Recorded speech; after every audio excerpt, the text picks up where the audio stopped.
नमस्कार दोस्तों। हमारे एमपी एडीपीओ के सिलेबस की यूनिट 5 का जो दूसरा टॉपिक है वो कंप्यूटर से संबंधित है। और उसमें सिर्फ कंप्यूटर्स दिया हुआ है, तो हमें कंप्यूटर्स के जनरल पॉइंट्स को देखना है जो एग्जाम पॉइंट ऑफ व्यू से हमारे लिए ज़रूरी हैं। हमें बहुत ज़्यादा डीप में कंप्यूटर को नहीं पढ़ना है, सिर्फ उन चीज़ों को पढ़ना है जो कंप्यूटर में हमारे लिए ज़रूरी हैं।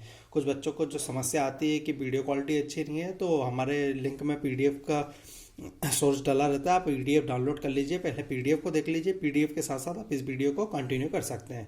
तो हम शुरू करते हैं हमारे कंप्यूटर वाले पार्ट को। तो सबसे पहले जो क्वेश्चन आ सकता है वो ये आ सकता है कि कंप्यूटर की परिभाषा। ठीक है, कंप्यूटर की परिभाषा मेंस का क्वेश्चन है। वैसे प्री में क्या पूछा जा सकता है इससे सर? तो प्री में इससे पूछे जाने के चांसेस हैं कि कंप्यूटर क्या क्या कार्य करता है। ठीक है, ये चार ऑप्शन आपको दे दिए जाएंगे कि कंप्यूटर में से कौन सा कार्य नहीं करता। तो याद रखिएगा, कंप्यूटर एक इलेक्ट्रॉनिक मशीन है जो इनपुट के रूप में डाटा और निर्देशों को ग्रहण करता है। ठीक है, पहला पॉइंट, इनपुट के रूप में डाटा और निर्देश को ग्रहण करता है। दूसरा, निर्देशों के अनुरूप उनका विश्लेषण करता है। याद रखिएगा, निर्देशों को जो उनको हम डाटा देते हैं निर्देश से उसका विश्लेषण करता है। तीसरा, आवश्यक परिणामों को निश्चित रूप में आउटपुट के रूप में निर्गत करता है। याद रखिएगा, जो परिणाम आते हैं उसको आउटपुट के रूप में निर्गत करता है। और एक और कार्य है वो है डाटा, निर्देश और परिणामों को स्टोर भी करता है। याद रखिएगा, कंप्यूटर के ये चार काम है। इनपुट के रूप में डाटा व निर्देशों को ग्रहण करना, निर्देशों का अनुरूप उनका विश्लेषण करना तथा आवश्यक परिणामों को निश्चित प्रारूप आउटपुट में निर्गत करना, और डाटा, निर्देश और परिणामों को स्टोर भी करना। याद रखिएगा, क्वेश्चन पूछा गया है इसलिए मैंने इस तरीके से इसको बताया। यही कंप्यूटर की एक परिभाषा होती है। कंप्यूटर के घटक पूछे जा सकते हैं। तो याद रखिएगा, कंप्यूटर का मुख्यतः दो ही घटक होते हैं, एक होता है हार्डवेयर, दूसरा होता है सॉफ्टवेयर। हार्डवेयर वो होते हैं जो भौतिक भाग होते हैं जिनको हम छू सकते हैं, जैसे कीबोर्ड, माउस, सीपीयू। सॉफ्टवेयर जो भौतिक भाग नहीं होते, जिनको हम छू नहीं सकते पर जिनकी मदद से कंप्यूटर चलता है, जैसे आपके सारे एप्स हो गए, आपके सारी फाइल्स हो गए, जितनी भी चीज़ें हो गई, ये सॉफ्टवेयर के तहत आता है। याद रखिएगा, एक और घटक हम मान सकते हैं वो है डाटा। याद रखिएगा, पर फिर भी मुख्यतः दो ही घटक होते हैं, हार्डवेयर और सॉफ्टवेयर। अगला जो क्वेश्चन आने के हमारे चांसेस हैं वो कंप्यूटर की विशेषता में। कंप्यूटर की विशेषता में सारी चीजें नहीं पूछी जाएंगी, एक चीज पूछे जाने का चांसेस सबसे ज्यादा है, वो है कंप्यूटर की सबसे बड़ी विशेषता है उसकी गति। ठीक है, हम कंप्यूटर का उपयोग क्यों कर रहे हैं? क्योंकि वो तेज गति से कार्य करता है। जिस काम को करने में हमें साल भर लग सकता है, वो कंप्यूटर कुछ ही दिनों में या कुछ ही समय में कर सकता है। याद रखिएगा, तो कंप्यूटर की प्रोसेसर स्पीड्स को किस में नापते हैं? हर्ट्स में। याद रखिएगा, कंप्यूटर के प्रोसेसर की स्पीड्स को हर्ट्स में नापते हैं, जबकि कंप्यूटर की गति को मिप्स में नापते हैं। मिप्स मतलब मिलियन इंस्ट्रक्शन पर सेकंड। याद रखिएगा, पूछा जाए कंप्यूटर की गति को किस में नापते हैं, तो मिप्स में, मिलियन इंस्ट्रक्शन पर सेकंड में नापते हैं, जबकि कंप्यूटर की प्रोसेसर की गति स्पीड को हर्ट्स में नापते हैं। याद रखिएगा, दो अलग अलग चीजें। वर्तमान कंप्यूटर नैनो सेकंड की स्पीड से चल रहे हैं, यानी एक सेकंड में 10 लाख चीजें प्रोसेस कर सकते हैं। कुछ और विशेषताएं, जैसे कंप्यूटर स्वचालित होता है, कंप्यूटर त्रुटि रहित कार्य करता है, कंप्यूटर स्थायी भंडारण क्षमता प्रदान करता है, कंप्यूटर में विविधता होती है, पुनरावृत्ति होती है, पर इनको इतना ज़्यादा देखने की या पढ़ने की जरूरत नहीं है। अगला जो हमारा पूछा जा सकता है चांसेस हैं, जो आया हुआ है एमपीपीएससी के एग्जाम से ही मैंने ये क्वेश्चन उठाया है कि कंप्यूटर डाटा को जो मैनिपुलेट करता है उस प्रोसेसिंग को क्या बोलते हैं? तो उसको बोलते हैं प्रोसेसिंग। याद रखिएगा, कंप्यूटर डाटा को जो मैनिपुलेट करता है उस कार्य को क्या बोलते हैं? तो याद रखिएगा, प्रोसेसिंग। ठीक है, कंप्यूटर का उद्भव और विकास, जिससे क्वेश्चन आने के सबसे ज्यादा चांसेस है कंप्यूटर का उद्भव और विकास से। तो ठीक है, सबसे पहले बना था अबेकस। याद रखिएगा, सबसे पहले क्या बना था? अबेकस। प्राचीन गणना यंत्र, सबसे संसार का प्रथम गणना यंत्र कौन सा है? क्वेश्चन आएगा, तो याद रखिएगा अबेकस है। ठीक है, इसका निर्माण बेबीलोन में हुआ था। बेबीलोन जहां से सिकंदर था, ठीक है, ग्रीस में। दूसरा हमारा जो पूछा जा सकता है, ठीक है, ब्लेज पास्कल। कहां के वैज्ञानिक थे? ब्लेज पास्कल फ्रांस के थे। इनने सन 1642 में प्रथम यांत्रिक गणना मशीन बनाई थी। ठीक है, याद रखिएगा, प्रथम यांत्रिक गणना मशीन किसके द्वारा बनाई गई थी? ब्लेज पास्कल के द्वारा। ठीक है, यांत्रिक गणना मशीन यानी गणना करती थी जो यंत्रों से चलती थी। ठीक है, केवल जोड़ और घटाना कर सकती थी यह मशीन, इसलिए इसको एडिंग मशीन नाम दिया गया था। क्वेश्चन पूछा जाए ब्लेज पास्कल के द्वारा कौन सी मशीन बनाई गई है, तो याद रखिएगा एडिंग मशीन बनाई गई है। अगला क्वेश्चन जो बहुत महत्वपूर्ण, चार्ल्स बेबेज कहाँ के वैज्ञानिक थे? ब्रिटेन के वैज्ञानिक थे। ठीक है, 1822 में इन्हें डिफरेंस इंजन, कौन सी? डिफरेंस इंजन, जो भाप से चलता था और गणनाएं करता था, मशीन बनाई थी, पर ये एक तरीके से फेल हो गई थी। तो याद रखिएगा, 1822 में इन्हें डिफरेंस इंजन जो भाप से चलता था और गणनाएं करता था बनाई थी, किसने? चार्ल्स बेबेज ने। वो फेल हुई। फिर 1837 में इन्हें स्वचालित मशीन बनाई एनालिटिकल इंजन पर। किस पर? एनालिटिकल इंजन पर स्वचालित मशीन बनाई। ठीक है, किसने? चार्ल्स बेबेज ने। तो आधुनिक कंप्यूटर का जनक किसको बोला जाता है? Charles Babbage. क्वेश्चन आएगा कि आधुनिक कंप्यूटर का जनक किसको बोला जाता है, तो याद रखिएगा चार्ल्स बेबेज को।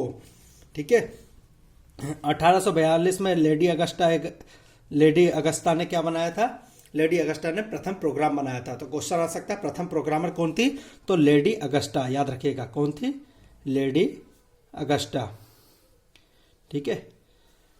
कंप्यूटर शब्द की उत्पत्ति किससे हुई है? तो याद रखिएगा ग्रीक भाषा के कंप्यूट शब्द से। किससे हुई है? ग्रीक भाषा के कंप्यूट शब्द से। कंप्यूट शब्द का अर्थ क्या होता है? तो कंप्यूट शब्द का अर्थ होता है गणना करना। कंप्यूटर में इसी टाइप से सीधे फैक्चुअल क्वेश्चन पूछे जाने के सबसे ज्यादा चांसेस है। जो रिसेंटली पूछे गए एमपीपीएससी के द्वारा, हम उसी को करने की कोशिश कर रहे हैं। अगला जो हमारा पूछा जा सकता है सबसे ज्यादा, वो कंप्यूटर के विकास में मार्क 1, याद रखिएगा मार्क 1 1937 से 1944 तक आईबीएम इंटरनेशनल बिजनेस मशीन, ठीक है, आईबीएम तथा हार्वर्ड आईकेन ने कौन सा कंप्यूटर बनाया था? मार्क 1, याद रखिएगा मार्क 1 किसने बनाया था? आईबीएम तथा हार्वर्ड आईकेन ने मिलकर बनाया था। ठीक है। पूछा जा सकता है पहला इलेक्ट्रोमैकेनिकल कंप्यूटर कौन सा है? तो याद रखिएगा मार्क 1, इलेक्ट्रोमैकेनिकल कंप्यूटर मार्क 1 है। ठीक है। इसके बाद 1939 में एबीसी कंप्यूटर बना था। एबीसी का फुल फॉर्म क्या होता है? तो एलनासॉफ और बेरी कंप्यूटर। एलनासॉफ और बेरी, एलनासॉफ तथा बेरी नामक व्यक्तियों ने मिलकर बनाया था, इसलिए इसे एबीसी कंप्यूटर बोलते हैं। एलनासॉफ बेरी कंप्यूटर। ये पहला इलेक्ट्रॉनिक डिजिटल कंप्यूटर था। याद रखिएगा पहला इलेक्ट्रॉनिक डिजिटल कंप्यूटर था। हम जब ने हमारे इलेक्ट्रिक वाला पार्ट भी पढ़ा था तब भी एनियाक को देखा था। 1946 में एनियाक, ठीक है, एनियाक को क्या बोलते हैं? Electronic numerical integrated and calculator. याद रखिएगा प्रथम पूर्ण इलेक्ट्रॉनिक कंप्यूटर कौन सा है? क्वेश्चन आएगा प्रथम पूर्ण इलेक्ट्रॉनिक कंप्यूटर कौन सा है? तो याद रखिएगा एनियाक। प्रथम पूर्ण मैकेनिकल कंप्यूटर कौन सा है? तो मार्क 1। प्रथम पूर्ण इलेक्ट्रिकल कंप्यूटर कौन सा है? इलेक्ट्रॉनिक कंप्यूटर, वो है एनियाक। याद रखिएगा किसने बनाया था? जेपी एकट और जॉन मुचली ने। किसके द्वारा बनाया गया था? जेपी एकट व जॉन मुचली के द्वारा। ये इनसे भी पूछा जा सकता है कि बान न्यूमैन ने कौन सा कंप्यूटर बनाया था? तो ईडवैक। कौन सा? ईडवैक, EDVAC, यानी फुल फॉर्म होता है electronic discrete variable automatic computer. ठीक है। याद रखिएगा पूछा जा सकता है ईडवैक कंप्यूटर किसके द्वारा बनाया गया? तो याद रखिएगा बान न्यूमैन। ये हम कंप्यूटर के विकास को ही देख रहे हैं। ठीक है। उसके बाद कौन सा बना? यूनिवैक। कौन सा कंप्यूटर बना उसके बाद? UNIVAC, universal automatic computer. ठीक है, यूनिवर्सल ऑटोमेटिक कंप्यूटर। क्वेश्चन आएगा प्रथम व्यापारिक कंप्यूटर कौन सा था? तो याद रखिएगा यूनिवैक प्रथम व्यापारिक कंप्यूटर था। ठीक है। कंप्यूटर के विकास का वर्गीकरण, यहां से क्वेश्चन आने के चांसेस बहुत ज्यादा हैं, जो बहुत ज्यादा फ्रिक्वेंटली पूछे जाते हैं और आपको समझने के लिए बहुत अच्छी चीज है। तो अगर हम कंप्यूटर के विकास का वर्गीकरण को अगर हार्डवेयर के आधार पर बांटे, ठीक है, हार्डवेयर के उपयोग के आधार पर अगर हम बांटे तो 5 पीढ़ी में बढ़ सकते हैं। कितनी पीढ़ी में बढ़ते हैं कंप्यूटर के विकास को? अगर पीढ़ी दर पीढ़ी हार्डवेयर के उपयोग के हिसाब से बांटे तो 5 पीढ़ी में बढ़ते हैं, और हर एक पीढ़ी में अलग हार्डवेयर का उपयोग किया गया है। ठीक है। देखें पहली पीढ़ी के कंप्यूटर कब से कब तक? 1942 से 1955 तक। कब से कब तक? 1942 से 1955 तक। ठीक है। इसमें निर्वात ट्यूब का प्रयोग किया गया था। याद रखिएगा इसमें किसका प्रयोग किया गया था? इसमें निर्वात ट्यूब का प्रयोग किया गया था। क्वेश्चन पूछा जा सकता है कि पहली पीढ़ी के कंप्यूटर में किसका प्रयोग किया गया था? निर्वात ट्यूब का या वैक्यूम ट्यूब का प्रयोग किया गया था। याद रखिएगा हमने हमारे इलेक्ट्रॉनिक वाले टॉपिक में वैक्यूम ट्यूब और निर्वात ट्यूब को पढ़ा था। ठीक है। यहाँ पर सॉफ्टवेयर के लिए मशीनी भाषा और निम्न स्तरीय भाषा का प्रयोग किया गया था। गति इसकी मिली सेकंड में थी। याद रखिएगा प्रथम पीढ़ी के कंप्यूटर की गति मिली सेकंड में थी। इसके उदाहरण कौन से हो सकते हैं? एनियाक, यूनिवैक और एडवैक, ये सब प्रथम पीढ़ी के कंप्यूटर के उदाहरण है। ठीक है। दूसरा जो आता है दूसरी पीढ़ी के कंप्यूटर। ठीक है। दूसरी पीढ़ी के समय क्या होगा इसका? 1955 से 1964। याद रखिएगा 1955 से 1964। ठीक है। हार्डवेयर का याद रखिएगा सेमीकंडक्टर ट्रांजिस्टर का उपयोग किया था। प्रथम पीढ़ी के कंप्यूटर में निर्वात ट्यूब का, दूसरी पीढ़ी के कंप्यूटर में सेमीकंडक्टर ट्रांजिस्टर का उपयोग हुआ था। उच्च स्तरीय असेंबली भाषा, क्वेश्चन पूछा जा सकता है कि उच्च स्तरीय असेंबली भाषा का प्रयोग कब से शुरू हो गया था? तो दूसरी पीढ़ी के कंप्यूटर से उच्च स्तरीय असेंबली भाषा का प्रयोग शुरू हो चुका था। याद रखिएगा इसकी गति माइक्रो सेकंड में थी। याद रखिएगा माइक्रो सेकंड में थी। भाषा क्या होती है कंप्यूटर की, किस तरीके से, इतना डीप हमें जाना ही नहीं है, क्योंकि हमारे में सिर्फ एक छोटा सा टॉपिक है कंप्यूटर का, जनरल इंट्रोडक्शन। तो हमें सिर्फ जनरल इंट्रोडक्शन के फैक्चुअल क्वेश्चन कवर करना है जो हमारे एग्जाम में आ सकते हैं। तो इससे ज़्यादा डीप में जाने की जरूरत नहीं है। इसमें लगभग आपका सारा टॉपिक कंप्लीट हो जाएगा, कवर हो जाएगा। कौन से उदाहरण हो सकते हैं? IBM 1401 और PDP-8, ये दूसरी पीढ़ी के कंप्यूटर के उदाहरण हो सकते हैं। कोबोल तथा फोर्टोन भाषा का विकास हो चुका था, याद रखिएगा उच्च स्तरीय भाषा था। कोबोल और फोर्टोन भाषा का विकास हो चुका था। पूछा जा सकता है कि किस पीढ़ी के कंप्यूटर में फोर्टोन भाषा का विकास हुआ था, तो दूसरी पीढ़ी के कंप्यूटर में फोर्टोन भाषा का विकास हो चुका था। अगला जो हमारा पूछा जा सकता है वो ये है तीसरी पीढ़ी के कंप्यूटर।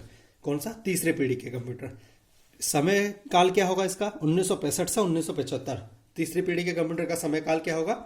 1965 से 1975। इंटीग्रेटेड चिप का उपयोग किया गया था, याद रखिएगा। इंटीग्रेटेड चिप हमारा इलेक्ट्रॉनिक वाले पार्ट में देखा था। इंटीग्रेटेड चिप का विकास किसने करा था? जैक किल्बी के द्वारा। ठीक है, इंटीग्रेटेड सर्किट का विकास जैक किल्बी के द्वारा किया गया था। उच्च स्तरीय भाषा का प्रयोग हो रहा था, याद रखिएगा उच्च स्तरीय भाषा का प्रयोग हो रहा था। कौन सी उच्च स्तरीय भाषा? बेसिक का विकास हो गया था, याद रखिएगा। बेसिक क्वेश्चन एमपीपीएससी के 2018 के एडमिनिस्ट्रेटिव सर्विस में पूछा गया है कि बेसिक कौन सी भाषा है, तो याद रखिएगा उच्च स्तरीय भाषा है बेसिक एक। ठीक है, गति इसकी क्या है? नैनो सेकेंड, याद रखिएगा इसकी गति नैनो सेकेंड तक आ गई थी। उदाहरण IBM 360। ठीक है, व्यक्तिगत कंप्यूटर का विकास कब हुआ था? पर्सनल कंप्यूटर जिसको बोलते हैं, पीसी का विकास तीसरी पीढ़ी के कंप्यूटर्स के समय हो चुका था, याद रखिएगा। चतुर्थ पीढ़ी के कंप्यूटर 1975 से 1989, 1975 से 1989 चतुर्थ पीढ़ी के कंप्यूटर थे। ठीक है, माइक्रो प्रोसेसर। ठीक है, याद रखिएगा माइक्रो, खूब सारे इंटीग्रेटेड चिप एक साथ यूज करी जाती थी, माइक्रो प्रोसेसर का उपयोग होने लगा था। ठीक है, उच्च स्तरीय भाषा सी का भी विकास हुआ था। क्वेश्चन पूछा जा सकता है सी भाषा का विकास चतुर्थ पीढ़ी के कंप्यूटर के टाइम पे हुआ है। ठीक है, गति इसकी पिको सेकंड तक आ गई थी, याद रखिएगा। उदाहरण एप्पल पीसी, IBM पीसी। ठीक है, एप्पल और IBM के पीसी आने लगे थे चतुर्थ पीढ़ी में, याद रखिएगा। अगला हमारा जो फाइनल आता है, जो पीढ़ी अभी चल रही है, वो है पंचम पीढ़ी। ये क्वेश्चन पूछा जा सकता है कि भाई अभी वर्तमान में किस पीढ़ी के कंप्यूटर उपयोग में लाए जा रहे हैं, तो याद रखिएगा पंचम पीढ़ी के या पांचवी पीढ़ी के। ठीक है, कब से कब तक? 1990 से अब तक, याद रखिएगा। किसका प्रयोग हो रहा है? ULSI और SLSI। ठीक है, ULSI SLSI हमने जो हमारे इलेक्ट्रॉनिक वाले पार्ट में डिस्कस कर चुके थे। ठीक है, अल्ट्रा लार्ज सर्किट इंटीग्रेशन और सुपर लार्ज इंटीग्रेशन। ठीक है, भंडारण हेतु ऑप्टिकल डिस्क, CD DVD। ठीक है, वर्चुअल मेमोरी कार्ड जो आ रहे हैं उसका प्रयोग होने लगा है। ठीक है, तो वर्तमान कंप्यूटर जो चल रहे हैं वो पांचवी पीढ़ी के चल रहे हैं। सारी चीजें जो पांचवी पीढ़ी के कंप्यूटर में उपलब्ध है, जैसे AI टेक्नोलॉजी, AI यानी आर्टिफिशियल इंटेलिजेंस, सारी मल्टीमीडिया टेक्नोलॉजी, जितनी भी टेक्नोलॉजी है वो पांचवी पीढ़ी के कंप्यूटर से संबंधित है। ठीक है, कुछ और आधार पर भी हम कंप्यूटर का वर्गीकरण कर सकते हैं। पहला है एनालॉग कंप्यूटर। एनालॉग कंप्यूटर क्या होता है? एनालॉग कंप्यूटर जो हमारी घड़ी है, वाहन में मीटर है, आपने देखा होगा जो स्पीडोमीटर लगा रहता है हमारी गाड़ी में, वो ये सारे एनालॉग कंप्यूटर के उदाहरण है। सर ये मीटर कंप्यूटर होता है? हाँ, ये एक टाइप से एनालॉग कंप्यूटर होते हैं। इनका काम भी गणना करना ही होता है। ठीक है, डिजिटल कंप्यूटर ये बाइनरी सिस्टम पर चलते हैं, 0 और 1 पे। जो वर्तमान में हम कंप्यूटर यूज कर रहे हैं वो डिजिटल कंप्यूटर के तहत अंतर्गत आता है, याद रखिएगा। हाइब्रिड कंप्यूटर जिसमें डिजिटल और एनालॉग दोनों का उपयोग किया जाता है। ठीक है, तो कुछ रिसर्च या महत्वपूर्ण कार्यों के लिए हाइब्रिड कंप्यूटर का उपयोग किया जाता है, बाकी इसकी जरूरत नहीं है। हम वर्तमान में किसका उपयोग करते हैं? हम डिजिटल कंप्यूटर का उपयोग करते हैं। घड़ी और वाहन किस प्रकार के कंप्यूटर का उदाहरण है? तो एनालॉग कंप्यूटर का उदाहरण है। ठीक है, भारत का पहला कंप्यूटर, ये क्वेश्चन पूछा जा सकता है, तो भैया याद रखिएगा भारत का पहला कंप्यूटर 1956 में भारतीय सांख्यिकी संस्थान कलकत्ता में स्थापित किया गया था। याद रखिएगा भारत का पहला कंप्यूटर 1956 में भारतीय सांख्यिकी संस्थान कलकत्ता में स्थापित किया गया था। प्रथम कंप्यूटर डाकघर कौन सा था? बेंगलुरु का डाकघर, याद रखिएगा। 1986 में प्रथम कंप्यूटर डाकघर जो था बेंगलुरु का डाकघर था। विश्व कंप्यूटर साक्षरता दिवस 2 दिसंबर को मनाया जाता है। क्वेश्चन पूछा गया है कि विश्व कंप्यूटर साक्षरता दिवस 2 दिसंबर को मनाया जाता है। जो कुछ फैक्ट यहाँ पर कम हो जाएंगे या फिर जो कुछ फैक्ट हम यहाँ पर कवर नहीं कर पाएंगे उसको हम अपने सूचना एवं संचार प्रौद्योगिकी वाले टॉपिक, जो हमारा नेक्स्ट टॉपिक हो सकता है, उसमें कवर कर लेंगे। ठीक है, क्वेश्चन हमारा सुपर कंप्यूटर से भी आ सकता है। कंप्यूटर में सुपर कंप्यूटर से क्वेश्चन बहुत ज्यादा फ्रिक्वेंटली पूछे जा रहे हैं। सुपर कंप्यूटर से पहला क्वेश्चन क्या बन सकता है? सुपर कंप्यूटर क्या होता है? बेसिकली सुपर कंप्यूटर एक ऐसा कंप्यूटर होता है जो बहुत सारी गणनाएं एक साथ एक बार में कर सकता है। ठीक है, तो कोई बड़ी गणना कर रही है, जैसे मौसम का अनुमान या फिर सुनामी का अनुमान या फिर किसी और तरीके की गणनाएं जो कर रही हैं वो हम सुपर कंप्यूटर की सहायता से करते हैं। ठीक है, तो सुपर कंप्यूटर में जो हमारा पहला क्वेश्चन आ सकता है वो ये है, सुपर कंप्यूटर की प्रोसेसिंग स्पीड की गणना किस में करी जाती है? तो याद रखिएगा, सुपर कंप्यूटर की प्रोसेसिंग स्पीड की गणना फ्लॉप्स में की जाती है। किस में की जाती है? फ्लॉप्स में। फ्लॉप्स का फुल फॉर्म क्या होता है? फ्लॉप्स का फुल फॉर्म होता है फ्लोटिंग पॉइंट ऑपरेशन पर सेकंड। याद रखिएगा, फ्लोटिंग पॉइंट ऑपरेशन पर सेकंड। क्वेश्चन ये पूछा जाएगा सुपर कंप्यूटर के प्रोसेसिंग स्पीड की गणना किसमें करी जाती है? तो फ्लॉप्स में करी जाती है। ठीक है, विश्व का प्रथम सुपर कंप्यूटर, ये क्वेश्चन आ सकता है कि सर विश्व का प्रथम सुपर कंप्यूटर कौन सा है? ठीक है, तो याद रखिएगा किसने बनाया था? क्रे रिसर्च कंपनी के द्वारा। किसके द्वारा बनाया गया था? क्रे रिसर्च कंपनी के द्वारा बनाया गया था। नाम क्या था उसका? CDC 6600। याद रखिएगा, CDC 6600। ठीक है, CDC का फुल फॉर्म क्या होता है?